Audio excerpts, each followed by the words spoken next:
Welcome back, I guess.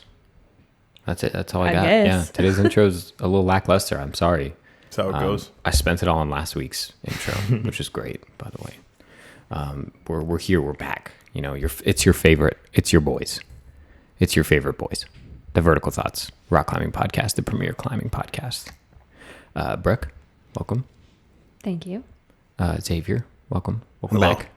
Thank you. Is this number 2 or number 3 for you? Number 3. This is number 3 for me. Yeah, It's a big day. it is a big day. Thanks for having me back. Came in here to three-peat all over my table. It's going somewhere. Sorry about that. I'm a minute 26 seconds in. I've already gone there. Yeah, y'all are a minute and a half into listening to this. I'm like an hour and a half in. You're like Gotta warm a up. year, 2 years and a half Yeah, into this. Happy anniversary, Brooke. I'm tired. Yeah. You know what we're here to do today? I was thinking about it at work, and I was thinking that maybe not all of our listeners follow climbing. So what can we do without being a mainstream news outlet or like mainstream climbing media outlet? What can we do to bring you in to the world of climbing in a more nonchalant, casual way? And this is what we're doing. We are here with the very first installment of what's going on in climbing today. I don't even know if that's what I'm going to call it, but What's going on? if that's the title, you know that I went with that now because I said it today. But I still have lots of time to think about it because this episode's not going up for a few days. So that's the beauty of this whole thing, man. I'm in the past right now. And also, August 14th was awesome. It's August 13th right now. That's the, you'll laugh later, trust me. You'll get On August 14th, you'll laugh at it. We're here to talk about what's going on in climbing. Some stuff's going on. Now, obviously, we are limited as to what we can do because we're not 3 news anchors in a professional news studio. So we can't really give you like the entire scoop day to day as to what's going on in the climbing community. Also, rock climbing has much less media coverage than other topics or sports or things like that. This is true. So the actual like tangible news as to like what's going on in the climbing community as a whole is lesser, right? So we got to pick and choose a few things. So we've chosen our favorite recent stories that are floating around in the climbing aether, and we're going to bring them down to earth for you today. We're going to talk about them a little bit. So I'm going to kick things off here with like the elephant in the room, the IFSC World Championships that are taking place actually currently as we're filming this. That's the hilarious thing is we're only going to be able to talk about the bouldering because that's all that has happened so far.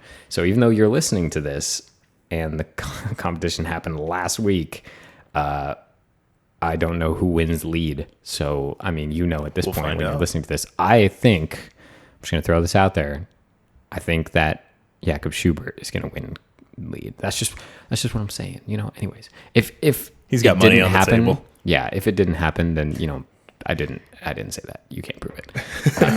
I obviously was right. It's not documented. It's not. It also hasn't happened yet, so we'll see. Okay, but the bouldering World Championships did occur, and my oh my, were they eventful? My biggest thing. Well, first things first. Let me read off the placings, all right, in men's and women's categories. Yeah. I'll read basically the finalists because there's, you know, of course, there's hundreds of climbers that competed, but the top 6 that made it to finals in men's, in first place, Tomoa Narasaki, second place, Jakob Schubert, and third place, I can't pronounce his name, Yannick Flohe or something like that. German is a language that I struggle with specifically, so That makes 2 of us. Sorry, buddy. I don't struggle with German. Really? You speak German? Sprechen Sie Deutsch? I know like a handful of words in German, and I'm so sure I do not say them right. 9. Yeah. That's all I got. 9. 9. Yep, thank you. Yep. Kokoro Fuji in fourth place. I think it's Kaita Dohi in fifth place. I just want to say that like 3 of these top 6 are all, you know, the Japanese men's team. They just, I've been saying it all season long, man. These guys crush. Just running the show. And in 6th place, With a tearful eye. 6th place, And all the tears of America. And the hopes check. and dreams of all your young climber children falls Adam Ondra. Just kidding, but it's okay if I don't want to put the pressure on him that badly. He obviously didn't perform, but also he was competing in what I understand was one of the hardest finals ever. It looked rough. Yeah, and if you did watch it, or some people are catching up right now, but if you did watch it, it was very, very apparent that it was like some of the hardest finals ever. And super dynamic. Yeah, it's like it came down to those singular moves, I think, where like people were falling off all at the same place. You saw 3 climbers in a row fall off the same move. And it's, competition setting is a very delicate thing. And you can't just make V15 boulders back to back to back. We know this because then Adam Ondra would win every time, right? So it's just, you also can't do, 5-9 crack climbs every time either, because then Adam Ondra would win every time. So, you got to present a challenge. And I was talking to a setter actually recently about this just last night. And he was saying it's not necessarily about making the next move the hardest move, but tricking the climber into falling off. So it's not just making them struggle through it. It's how do I make this move mentally difficult to get by? And that was a really interesting perspective for me, because it's thinking like, how do I make this person outthink themselves on the wall and then make them fall? I think it happens to everybody too. I personally get stumped more on like the thought side of the climbing as opposed to the strength side. Yeah. And that was something that was really apparent, in the competition as far as like at least the highlights. When people were going down, it wasn't due to lack of strength. It was just like placement. It was just like where they happened to be in that moment. Yeah. All those guys were strong enough to win. Oh yeah. I mean, that's kind of how it is with these big time climbing competitions. The top probably 25 climbers are all strong enough to win the competition. Definitely. It's just the thing is they can't project this climb that's right in front of them. They got to do it now. Limited time, on-site ability, and I think it was Jimmy Webb, and I've quoted this before, but after winning like the 2012 or 13 cycle block competition, he literally said, anyone here could have won. I just came and executed, and then I got lucky, and that's what happens. It's just who shows up. And today it was Tomoa Narasaki, and he crushed. He's the only climber in finals to top a climb. That to me is bonkers. Like, what does that say about the setting, Yeah. It's a very interesting question, for sure. Like, you have, put it this way, second and third place both have 3 zones. Actually, fourth place as well, now that I'm looking at it, have 3 zones. So they get halfway up 3 of the 4 climbs. But only one person topped any of the climbs. And he topped 2 of them, and he topped 2, while the second placer, he zoned 3 and didn't top anything. Yeah. So like the gap between first and second place is huge. Big gap. Yeah, pretty so he really significant. Showed up, and he also had 20 attempts though, which is double the second place. Man, he was slapping so he was on that. Going, yeah. No, I didn't know that. He was really rolling with it. I didn't know that. I didn't notice that. He just was focused, I guess. Yeah, and he wasn't as dominant. He was definitely dominant. He was not as dominant in the semifinals or even in, a lot of climbers absolutely walked through qualification. For example, in qualifiers, Adam Ondra was 5 tops, 5 zones. You know what I mean? 6 attempts total. So he fell once. He fell, and everything else was perfect. Exactly. Yeah. And then, so we expect certain things of certain climbers. These big, really big deal events. This event specifically, for those of you who don't follow competitive climbing, this is a big deal. This is the last major climbing event before the Olympics. So this was kind of everything for a lot of people. Damn. And a lot of people have been training really hard for this, and we've had this entire season of competitive climbing leading up to today. I do want to give a shout out though to Drew Ruana, who placed 8th overall representing the United States. That's really good. Hey. He missed finals by 2 places. Almost made his way into finals. It would have been really, really cool to see someone in the United States in finals. Yeah. But we'll also, get him next time, boys. Yeah, and he's incredibly young, and so he's got a bright future ahead of him for How sure. old is he? Drew Ruana, I believe, is 18. I'm going to double check myself on that though. I think he's 19 now. Still This year, yeah. To be 19? competing on that Young. level at that age, yeah. Competing with these giants in the industry, like Adam Ondra and even the Japanese guys, Tomoa Narasaki and specifically like who am I thinking of? John Wang. He John Won Chong. I always mix, dude. They be switching those names back and forth. For rustling my jimmies, dude. And he's Korean, and I was representing Korea, and then from Germany you have like Jan O'Hare, and like all these massive names in climbing, and then all of a sudden you're just on a stage with him at 19 years old. You're like, oh crap. Yeah, I can't imagine. It's got to be a surreal feeling for sure. But anyways, that's it for men.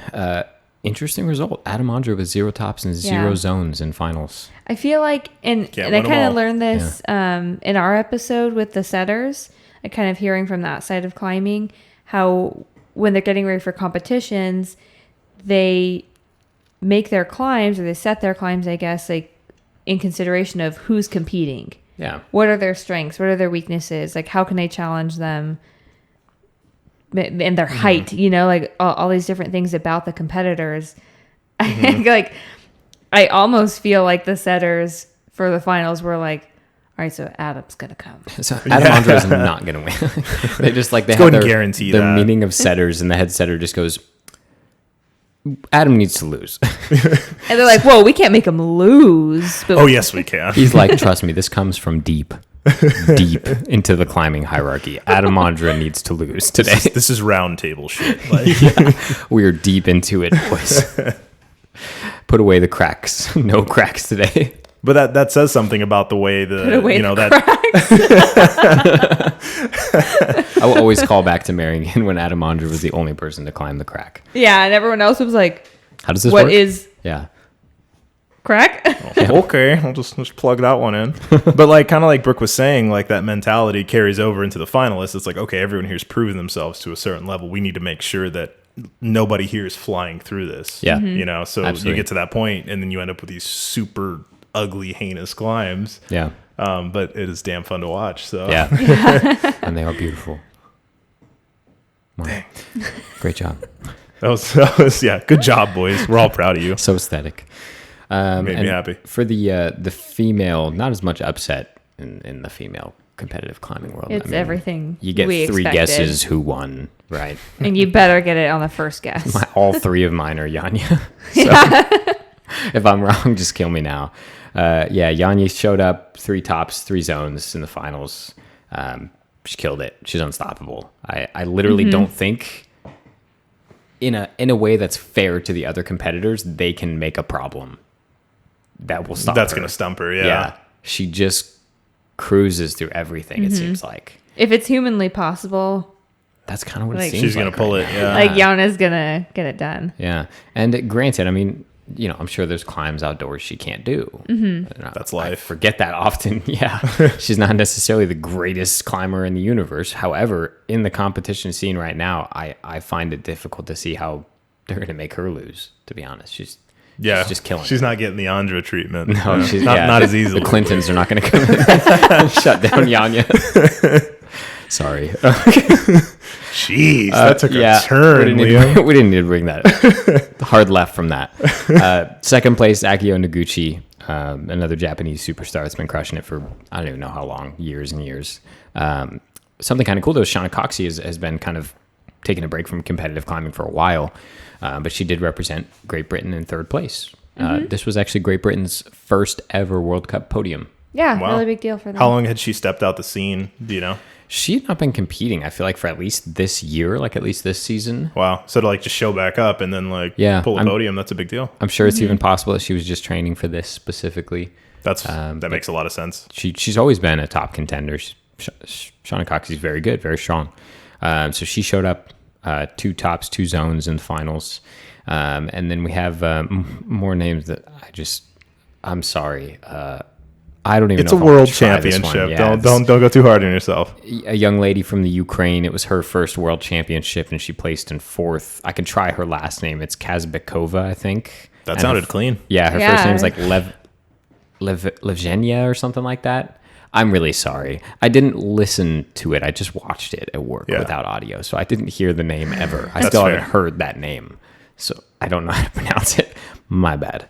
5th place, Miho Nanaka, another Japanese giant, and then 6th place, Nanako Kura, again Japanese climber with She had 0 tops, 1 zone, and then it kind of just goes up from there. 1 top, 2 zones, 1 top, 2 zones, 2, 2, 2, 2, and then Yanya had 3 and 3 again. So hard finals for sure. I mean, some of the strongest climbers in the world you're seeing down here at 10, 11, 12, 13. Kyra Condi, again, representing the USA, came in 14th overall.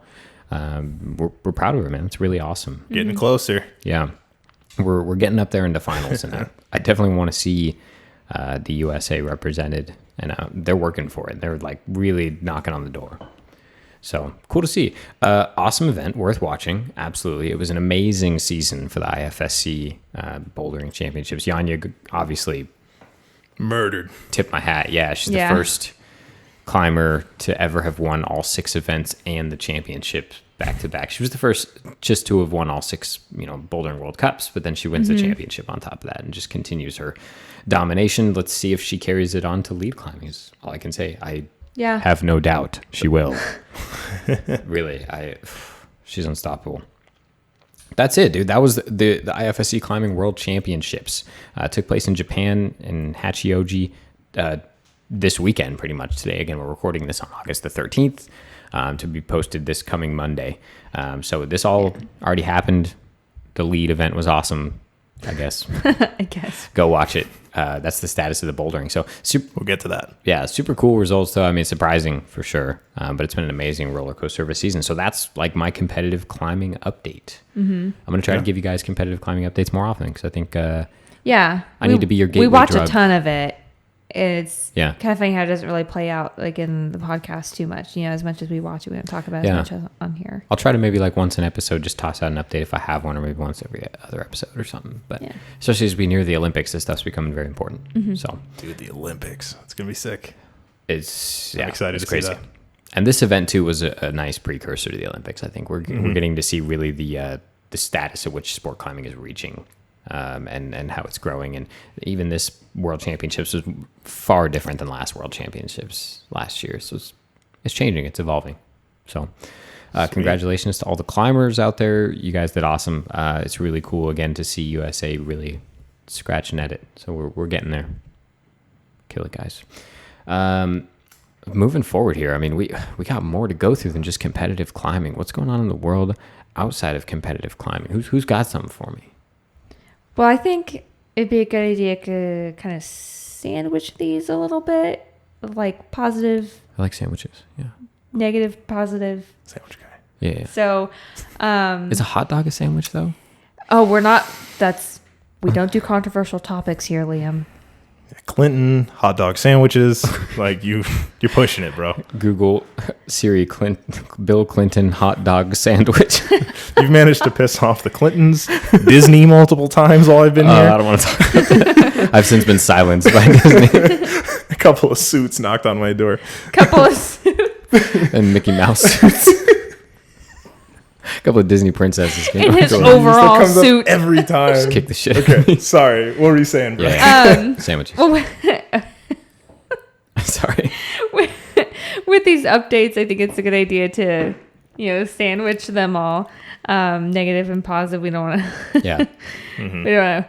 Once we, get you guys down, we want to pick you back up. So let's do our downer. Very recently, within the past few days, at least of us recording the episodes, I guess when you hear it, maybe it was a little bit over a week ago.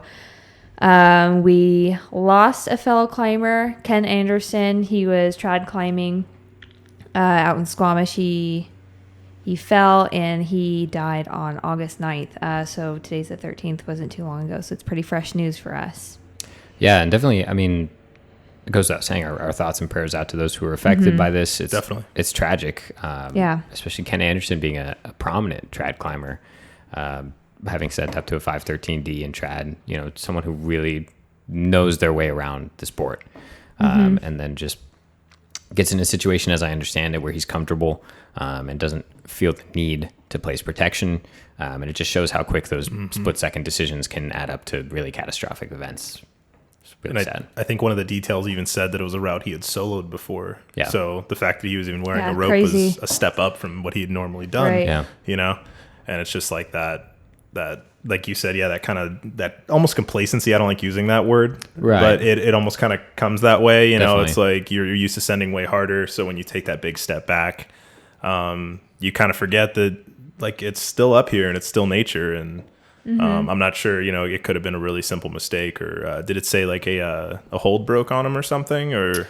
I have the article pulled up here. So it was on a 5.4. Okay. So well below his level. Yeah. Way below. Is traversing the fourth pitch of parallel passages, which is 1,000-foot 510B/C in Squamish. He'd free soloed this route before. Let's see.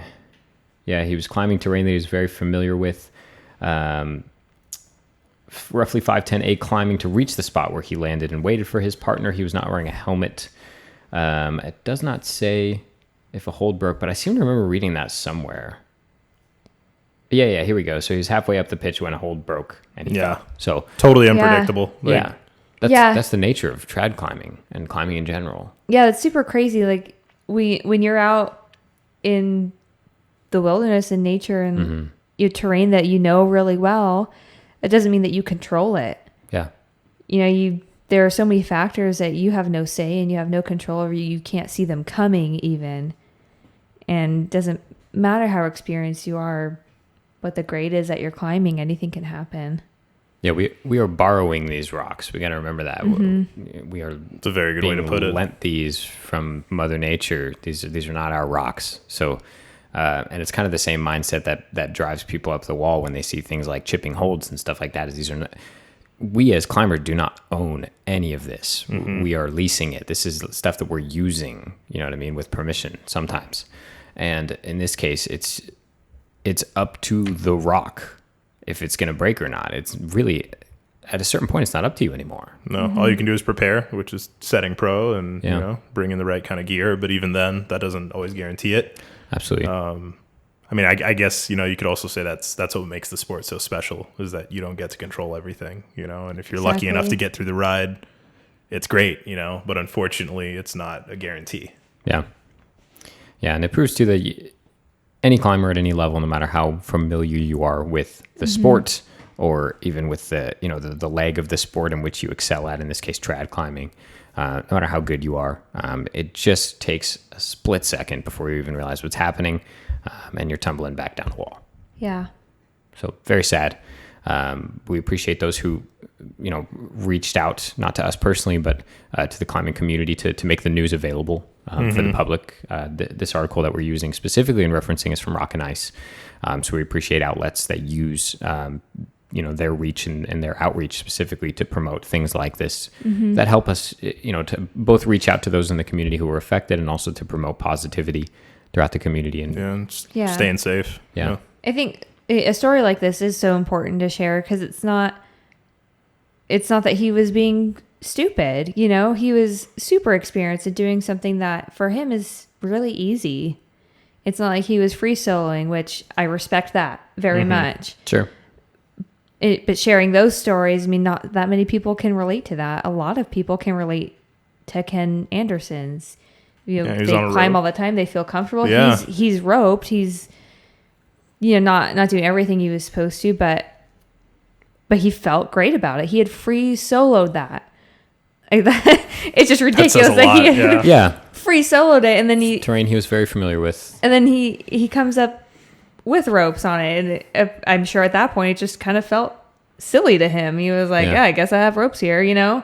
It didn't really feel like it mattered, and then it happened. So I think this is super important news, like just to remind everybody that there's really nothing you can do about these kinds of situations. They will happen. Yeah. And we actually talked about this in the episode with Liliana recently about transitioning from bouldering to sport climbing. And one of the things that I hit on many times over and over again was safety and being safe and having someone with you who knows what to do when this happens. Not if, but when this kind of stuff happens. Very true. Have someone there with you who will know what to do. If you are not, if you are inexperienced, go with someone who is experienced and will know how to react to this situation. Because even still, you know, his buddy, he fell 25 meters. I mean, that's a long fall.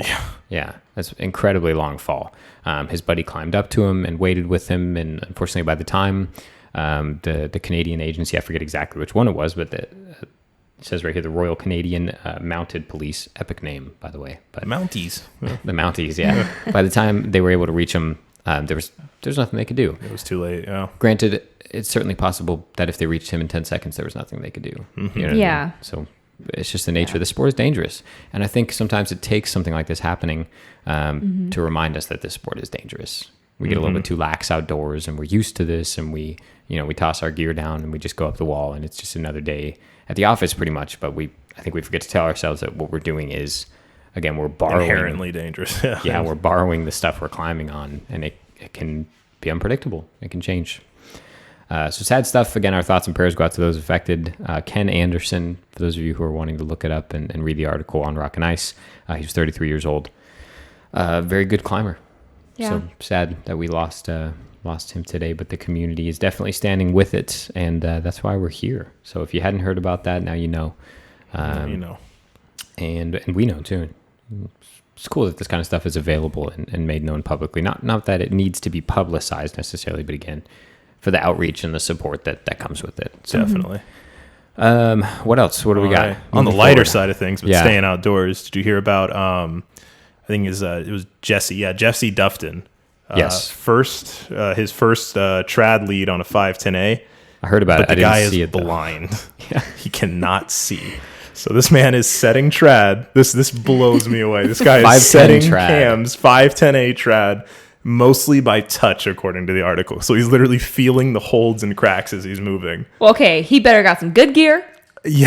How would he know? Experienced climber. How would he know if it's good gear? Someone's got to check This for feels him. like Metolius. No, sorry, Someone's actually, gotta he's tell making him. way too many.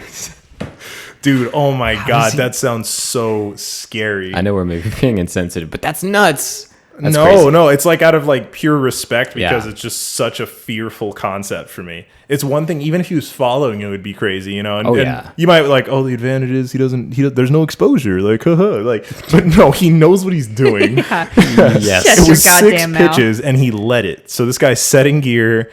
He's not only placing gear, proper rope management. I'm Dude, he's assuming just- setting anchors for his belayers to Yeah. come up behind him. He's like, not just getting by with the group. Like, No, he's No. Spidey sensing his way up the wall, just- yes. feeling it out. oh my God, I- that blew me away when I read that. You could let me see where I was setting the cam, but if once I set it, I had to close my eyes. No way, not a chance in hell, dude. That's very impressive, and we have the article pulled up here. The climb was a multi-pitch climb, but it's called Old Man of Hoy Sea Stack, the first blind lead. Oh my God. I mean, sightless, yeah. sightless on site. Sightless on Site is the title of the article by Hannah Gardner Go, from Climbing.com. Hannah. Oh man. Climbing Magazine is really killing it lately. Oh They dude, are. that's where I saw the article first. Yeah. it was Sightless like- on Site. That's Oh my amazing. God. Yeah. It's roughly like 510 plus ish, I think, or no, sorry, 510 minus ish, like 510A. But it is multi-pitch and it's trad. So it's E15B trad.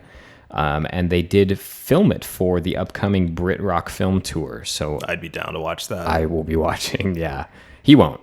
Vertical Thoughts viewing Dude. party. Oh my gosh, Too Liam. soon, Liam. That took me a second. I'm like, I'm sorry about that. I am That was pretty good. Sorry. I am admire very He him. was probably disappointed. appreciated. He probably very was. disappointed and very impressed. Thank you. Come on, the guy. I mean, he's obviously a stud. Look at this. Yeah, Yeah, for no real. kidding. God. He doesn't give a shit what I say, dude. No, he doesn't. He's like, how about you go lead something first? Yeah. With your eyes open then, and yeah. seeing things. Yeah. No way. God. man. I bet you'd suck at it. That means like he's like setting cams, he's setting nuts, and he's not getting to see like on a cam, he doesn't get to see like any sort of compression or extension on that. No. He's setting it based solely on, I'm assuming, just like putting his fist in and kind of like feeling around and just inherently knowing that that's right, and I guess just giving it a good tug. And it's not That's just my him. guess. Like Yeah. people, he's so good that not only is he succeeding at this, but he's so good that people are trusting him with like their safety. I know, right? You know? What did that just say? He said, when I was younger, I could still see a little bit. I know. I read And I that part could of the still article. see obvious holds that were within 3 meters. something like that. Give or take. So he just saw kind of blobs on the wall. Yeah. So, when he was young. yeah, so Yeah. he's been visually impaired his Cool. entire life, but more recently he's blind, 100%, more or less. yeah. Yeah, legally Yeah. blind, cannot see. We're laughing, but I need everybody to know it's in amazement. We're laughing out of admiration. Yeah, Yeah. this is insane and like to me Not so.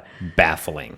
I could not imagine Yeah. feeling my way up any climb. Try climbing anything. Try going into the local climbing gym and getting on a V0 boulder. And close your eyes. Don't Good luck. don't Well, do yeah, that. don't do that. Don't. You will But hurt do. yourself. But just run the hypothetical. Run the top rope and freaking send it, dude. That wouldn't be bad. Yeah, run a top rope. Oh, Yeah. man. Get like 10 or 15 feet up so your belayer can catch you, and then just close your eyes and just try to climb the rest. I won't climb a This single is thing. like my level of amazement with this. This is like modern day rock climbing version Helen Keller. When Helen Keller was like 12 or 13, I think she spoke 7 languages. Are you It's like kidding you me? just become a prodigy because you don't have this Because you sense. have to? You have to compensate. Yeah. And as a result, you become this amazing person. Look, they have this system. So 10A means it's at 10 o'clock, and Yeah. A is the distance. If it's a foot away, it's an A. If it's 2 feet away, it's B. So she's just like calling out holds His partner with this Molly code. Thompson.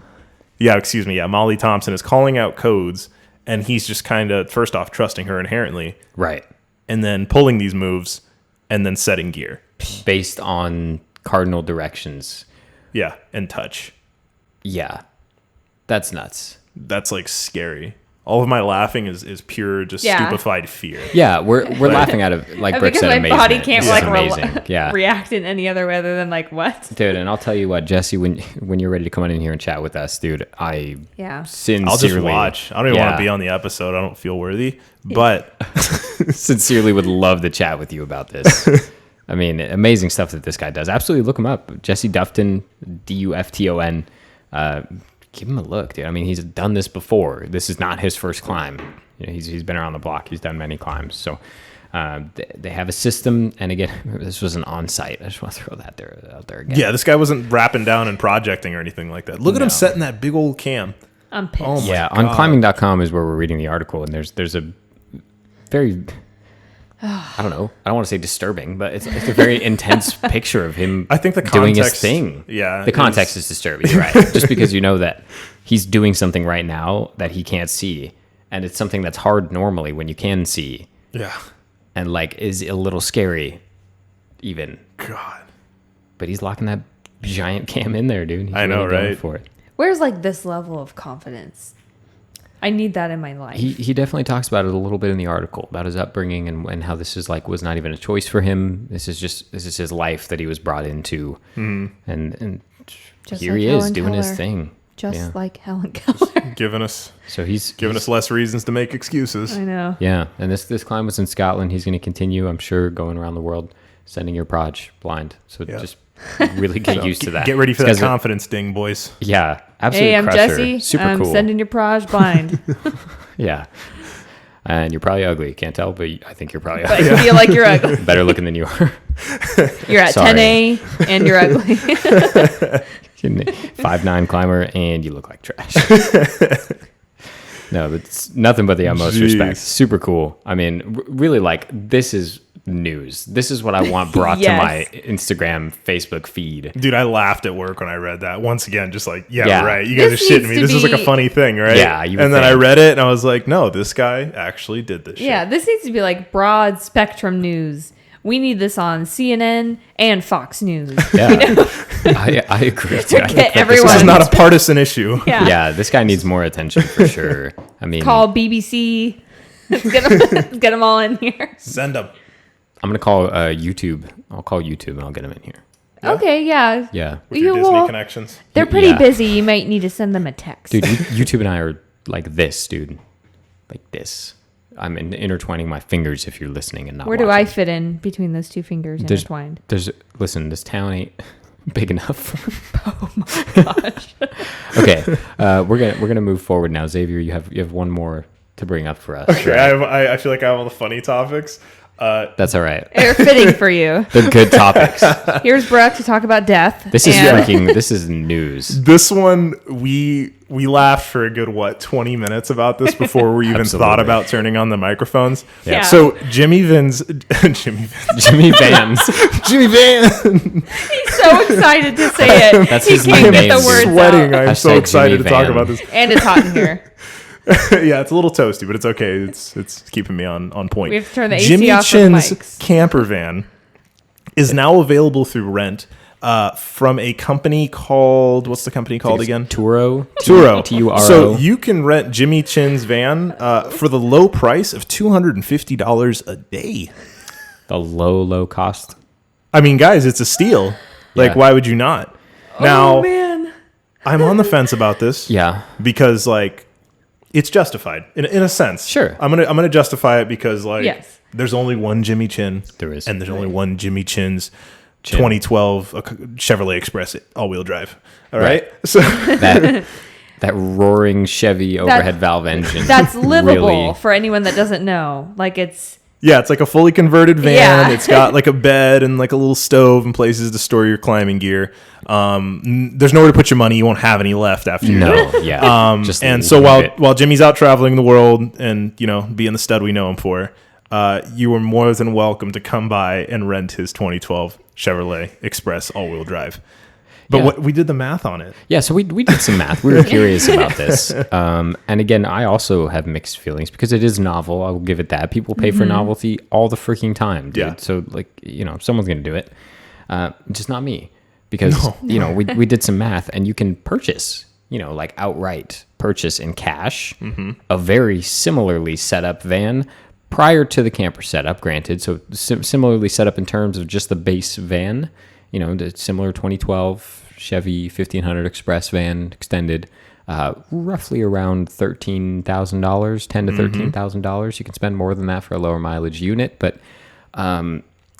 or you can spend $3,500 every 2 weeks Every 2 weeks. So what it was to live 2 in months. Jimmy Chin's van. Yeah. So you could live in Jimmy Chin's van for 2 months, or You could buy your own van. yeah, save that $3,500. And I think the reason I'm really conflicted on this concept is first off, I don't know where like Jimmy's involvement is in terms of like Sure. the pricing and like how that works. And it seems to be a decent cause. I don't know if I'd call it like a cause, but their mission statement as a company seems Okay, yeah, Yeah. and that's what I'm saying is Yeah. if it's like more of a kind of, you know, think of it as a donation, think of it as a charitable thing, Yeah. then cool. But I feel like it's not being marketed to the climbing community because I do not know a lot of people that hang Yeah, out at the crag that are definitely. going to be able to afford $250 a day. no. You know, like no one who, That's a lot of money. if you're doing enough climbing to justify renting the van that much, you probably don't have the money to rent the van. And that's Yeah. kind of the conundrum, you know? So it's kind of a novelty. Hopefully, I mean, it might just be kind of like a, you know, after free solo, it's like, hey, this is the director of the thing. Like Yeah. it's an experience. It could really get somebody into climbing. Who knows? Absolutely. Yeah. But wow, what a price. Like, If your disposable income is $250 a day, hit me up, dude. We need supporters for this show. Like, if you send me Yeah. $250 a month, dude, I'll do something better with it. No I'll get offense. You could live here. here. For Liam's $250 house. a day. We'll just keep it the same price. Yeah, that's fair. Sure. It's, I'd say. that's a lot. And Liam will be here so you can talk to him and stuff. You know? Yeah, Jimmy Chin's not that's in the the caveat. van. Yeah, That's Jimmy's me, not dude. there. You know, I'm not Jimmy Chin. I don't have his enormous arms or his chin. I thought he was going to say something else. That either. Brooke. God. Well, only because it's not What me. happens It's in because it's the coming out of Express? Liam's mouth. You that's true. climber girls only have one thing on your mind. It's Jimmy it's Chin's Jimmy chin. That's probably accurate, actually. The man's a stud. No, and he's just Gorgeous. Yeah. golden god, as they said, and it's always Absolutely, sunny. yeah. And you can live in his van for $250 a day. Yeah. I'd pitch in and maybe like 3 or 4 friends we could all pack in. Maybe or like something. maybe Tight, 10. yeah. Yeah, let's get the whole vital crew. Let's get like 7 people packed in that van in one night. That'd be a good like video series. Vertical Thoughts cram into Jimmy Chin's van for 1 week. I would pay $250 for that. That'd be cool. Yeah, because you wouldn't pay $250. We'd split the cost. It'd There be a we good go. time. You know? Maybe make something back with the venture that we're doing. Make Yeah. a series, like a mini series. Are we about to I shoved do myself this? and 10 friends into Jimmy Chin's camper van for a week. Okay, hold on. Available on Netflix. we were laughing at this like 2 minutes ago, and Yeah. now we're about to do it. It's now metastasized into like a full-fledged idea. Like, Yeah. Jimmy, hit me up, dude. Whenever you're ready. Give me the introductory rate though. Like business to business. Yeah. Both work an outdoor adventure. Kind of. Give your boy a deal. I just do it here indoors. I wonder what the line's like for that thing though. Like, is it like? I gotta know. I wonder if it's like back booked till like 2021 right now. If you're listening to this, go download the app. It's Turo, Turo. It's described as Airbnb for cars. It's been around for a while. This is not the first installment of it, but this is like one of the first promotional ones that I've seen. According to the article that we are reading, there's some more novelty to be had on the app, like James Bond's Aston Martin DBS. Mm-hmm. I don't even want to know. Sorry, DBS. It's a DB5. I'm reading off an article. Call myself a car guy. You remember the Aston Martin from the James Bond? Oh, hell yeah. movies, yeah. And Han Solo's Millennium Falcon are listed on the app as well, apparently. A, is that a vehicle you can rent? And B, where is this located? Do you just like sleep in it? I don't know. What a tangent. But man. also, Wow. it must be like $1,000 a day, right? Yeah, especially the Yeah. DB5, man. Yeah, that's crazy. I wouldn't let anyone drive that car. Did I So- see something? I'm sorry. Yeah, go ahead. No, it's okay. Sorry. I do want to say the idea of the company is pretty cool. It's kind of like cutting back on wastefulness. Yeah. So like all the cars that exist in the world, like they're kind of using them, like instead of having them sit, they're renting them out. So I do think it's pretty cool. It kind of goes with Yeah. like So the movement that we're going through on like recycling clothing and recycling furniture. Like Yeah. now we're kind of doing it with cars. And so I think that's a really awesome idea. And there are some really cool things on there. And we've just found Jimmy Chin's van. It was too much for us. yeah. So Rock and Ice decided to feature this because it's hilarious. And Yeah. I think for no other reason. The And also article's- cool. The article's pretty much satirical, but it is also informative.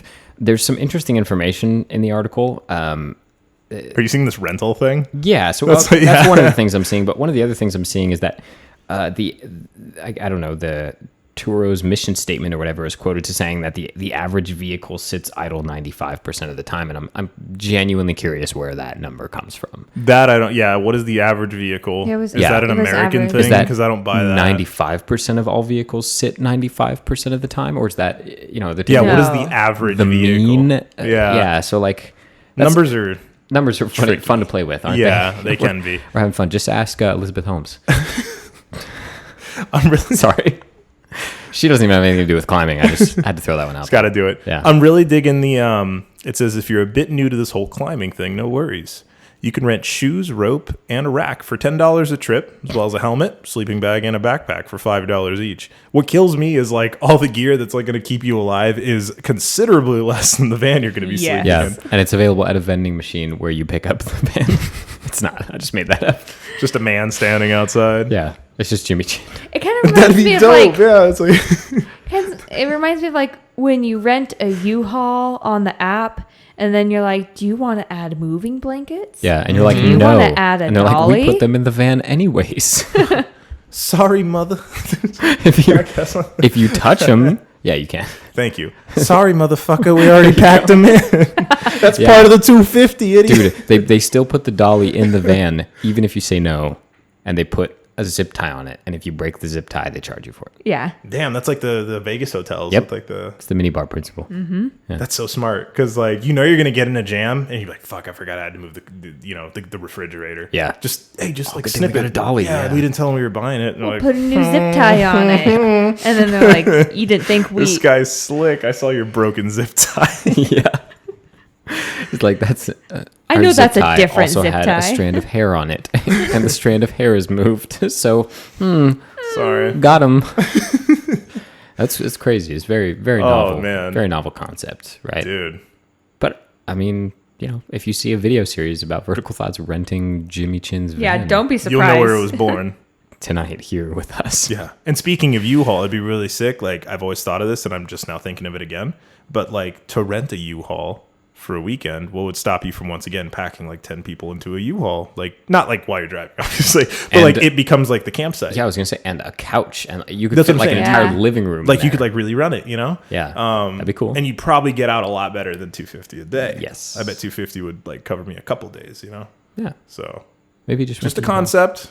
Not But shitting also, on Turo. yeah. It's kind of cool. But also, If I is had the what money, it I'd do is. it. Jimmy I would Chin's do never slept in that U-Haul, and Free Solo wasn't filmed out of that U-Haul. So, Yeah. And my goal is to sleep wherever Jimmy Chin slept. There you go. After. do you think it's like the same Walk in his sheets? footsteps. No, I better don't- be for that price. I don't think so. But like freshly washed. Yeah. Oh. He notoriously is a bedwetter, I'm pretty sure. Oh. Okay. There's got to be an edge to So it's to definitely the everything, same sheets then. There's a silver lining somewhere. One of these days, I'm going to get in real big trouble for I know, spreading for- false journalism like that. For all the false crap we say on here. Yeah. Someone's just gonna walk up to you. Excuse me, sir. Jimmy Chin just lays you out. He's like, I got over that when I was 7. I would be honored. Yeah. Could you Just get like- the other side, Mr. Chin? Finally meet Jimmy Chin one day, and he just like, I go to shake his hand, and he just like strong arms me to the side, and he's just like, how'd you fucking know, dude? How did you know? I was just kidding, man. I was just kidding. Lucky guess. And I was just look him dead in the face, and like, because me too. And we just cry together. Be a beautiful moment. Aw, now you're friends. Because we wet the bed together, and then I'd wet Together? his bed. He'd wet Whoa. mine. We'd wet each Dude, other's that's beds. my bed. This is a good, like, you're going to see this article a year from now on Rock and Ice. It's like a quote. It's going to be like, I wet Jimmy Chin's bed and he wet mine, question mark. And it's going to tell our story, and it's going to be beautiful. It's gonna be YouTube clickbait for sure. Absolutely. That's all we are here. Just clickbait. You nasty. So that's it. You can rent Jimmy Chin's van. $250 a day. Yeah, do shorthand. It. If you do it, send me pictures. Or Yeah, for Snapchat. real. That'd be sweet. Yeah, Yeah, I really Well- want to know what love it's to like. do an update. Where is it? Where is this stationed? And It's- how many it's miles mobile, do I get so a day? It doesn't move. It doesn't specify whether or not the mileage is counted. I'm sure it is. I'm sure there's I'm some kind of sure it extra is. fee. It's probably isn't he in Colorado? I wonder if believe it's like so. in that area. Let's go.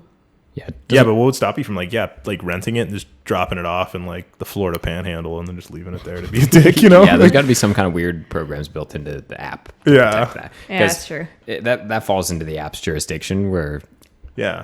it's like people like Uber drivers suing Uber for like things like not making enough money, and that kind of stuff. It's like it does fall underneath the company's responsibilities, I guess, technically. They gotta like kind of watch it, which makes sense because once Mm-hmm. again, like what would stop you from being a bit of a troll and like leaving it somewhere really flat, ironically, Yeah. Yeah.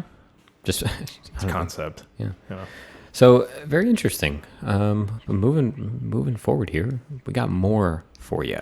All right. I do want to just take a brief moment to say that today that I noticed that 510's been doing a bit of advertising. Oh my god. I was Yeah. reading some climbing and rock and ice magazines to prepare for today's episode, and I noticed that 510 has bought a full page ad for the 510 Alien on like 4 of the last 5 editions of Climbing Magazine and Rock and Ice. So in case you were wondering what 510's latest flagship performance shoe is, go flip to the back of your Climbing Magazine and it'll be staring right at your face. Yeah.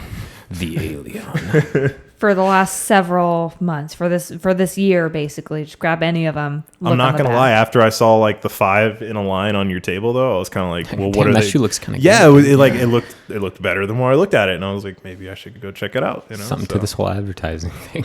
It's like they're trying to sell. It me might be something. onto something. Dude, I'll be honest. I've wanted a pair since the day I saw them, and I'm no different. I still haven't pulled the trigger. So maybe soon. Maybe by the 7th or 8th edition. By this time next year, when the 510 Alien is still a full full page ad on the back of Climbing Magazine, Yeah. maybe Then I'll have only bought then. one by then. Yeah. Just food for thought on that one. I got nothing. Today's episode is not brought to you by 510, unfortunately, but here we are, still doing our thing. Our friend Paul Robinson is up to no good, and by that I mean he's up to amazing things like he usually is. He's recently announced 2 projects that have piqued my interest, and for those of you who do not necessarily follow Paul closely, one of my favorite professional climbers to follow because he always produces such high quality content. Check out his YouTube channel if you're looking for some of that. We've had Paul on the show here. Check out his episode if you haven't listened to it. It's a great one. But he talked to us a little bit about his experience filming a feature-length climbing movie called Uncharted Lines that is available for streaming on pretty much anywhere movies can be Yes. streamed. So And you must see it. watch it. It's good. I really liked it. I actually haven't personally seen it, so I would, now that you've mentioned Yeah, it to me highly today, recommend. yeah, I'm gonna check it out. And then Yes. listen to our episode of him talking about it because it's interesting just to hear his thoughts about the process. So So the Highly Uncharted Lines is essentially like him traveling with Jimmy Webb. several climbers, yeah, really stacked crew. Jimmy Webb was in a lot of the movie with him. He's like the other main climber.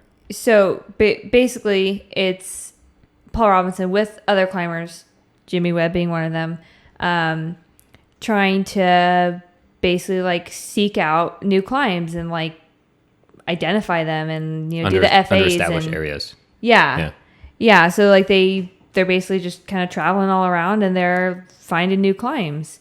And I think they spend like a lot of time in I forget which country, but it's in, like, an African country, and they're like staying in a shack for a long time with no power, no water, and that they're doing what they love. Like they're climbing and doing the FAs and everything. I think Paul Robinson has more FAs than any other climber.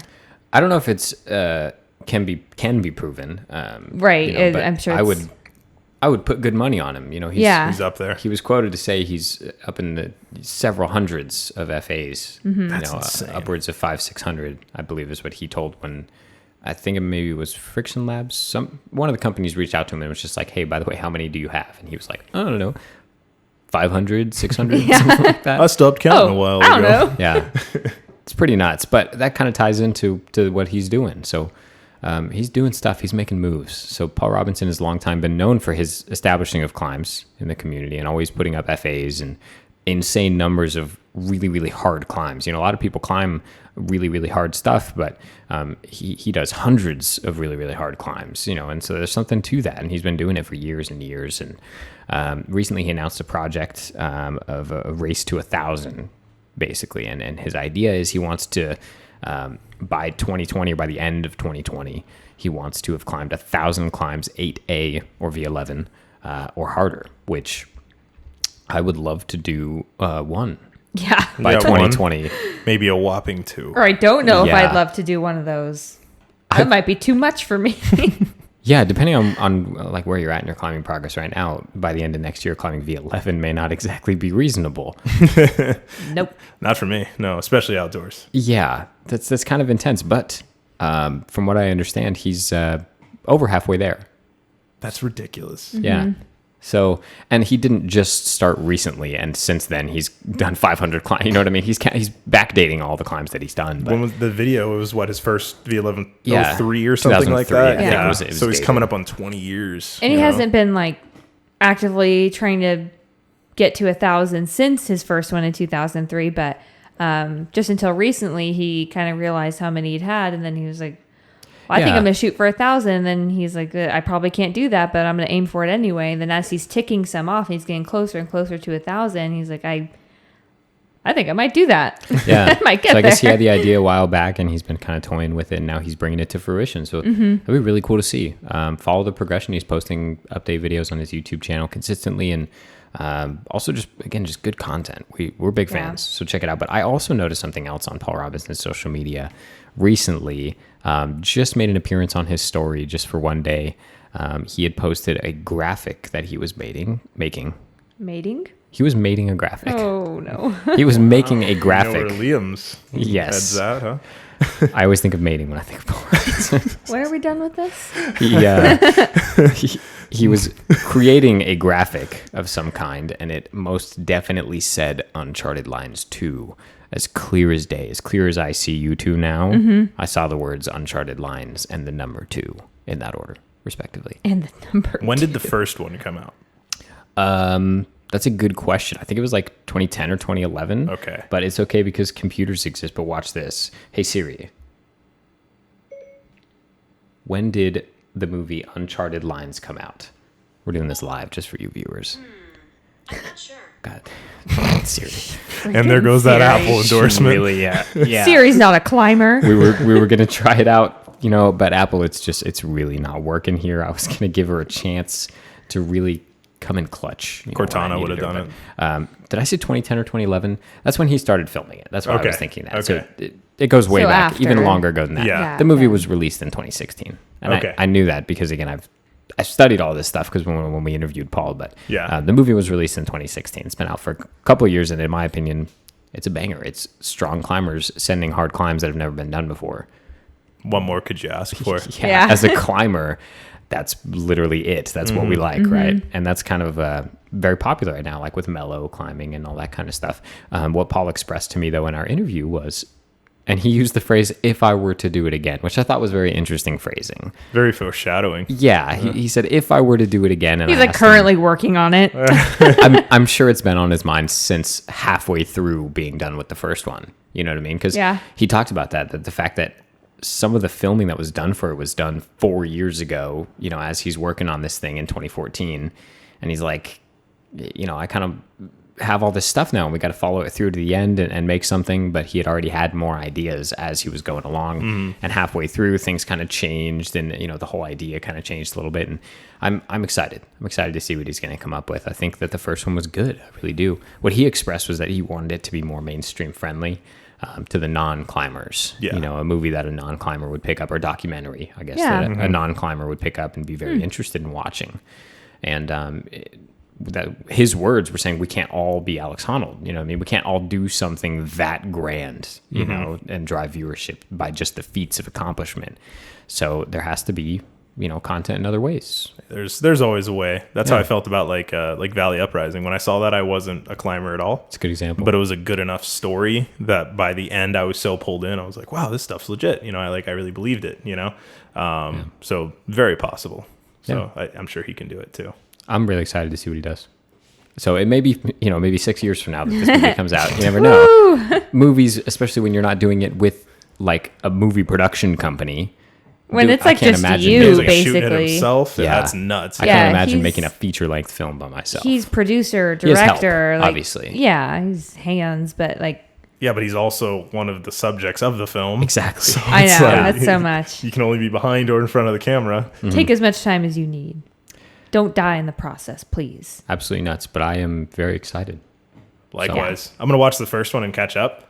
That way, Yeah. I can wait for the next like 4, you know. That 4 way or you 5 know what years. you're waiting for. Yeah, exactly. Yeah. You guys got me all pumped. And I want to say that nothing's been confirmed. I just saw a story and got excited, and I wanted to share it with y'all. But that's about it. Paul's going to call you like, yo, what the hell, man? That was a secret, man. Well, Thought you we had an posted it. understanding. It was on the close friends. Did you not see that? The green circle, bro. What's wrong with you? Bro. My bad. Sorry. Forgot we were tight. It's journalism. Just got to do what you got to do. It is what it be, P. Rob. It's a dog-eat-dog world. Got to put food on the table, my friend. That'd be nice. That'd be cool. This was helping me. That's it. That's all we got. The last piece of news I have for you is another article by Climbing Magazine. New climbing podcast takes the community by storm with its handsome host and amazing content. It's not the best title I could come up with. We're going to Look it up. Roll it back a little bit. Climbing podcast takes community by storm.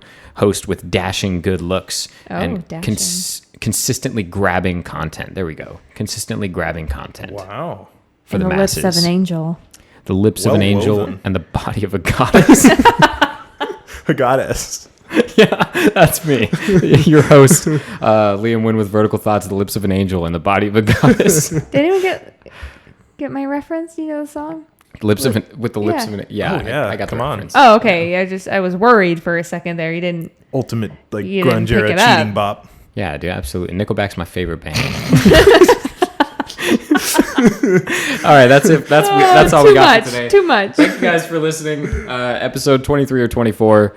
We're You doing said this. 24 or 25. 24 or 25. That's what I said. Somewhere between 23 and 25. Climbing podcast that was taking the community by storm is now misinforming their very own listeners. Tragedy. That's how it be. My chair is so loud.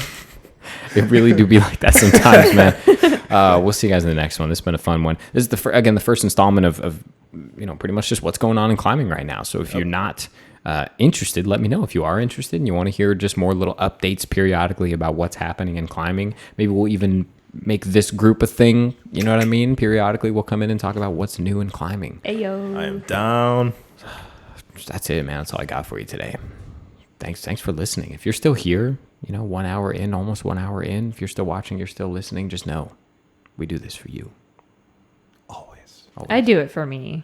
I'm not doing it for you. Selfish podcast co-host proclaims her own selfishness on the podcast. That'll Yeah, be the next Stop with, headline. I've been Real reading too many grabby titles. for everybody. Yeah. Climbing That's Magazine, a great Rock and one, Ice. Liam. Yes, You use guys that just one. just hit me up when you need a guest writer because I obviously have what it takes.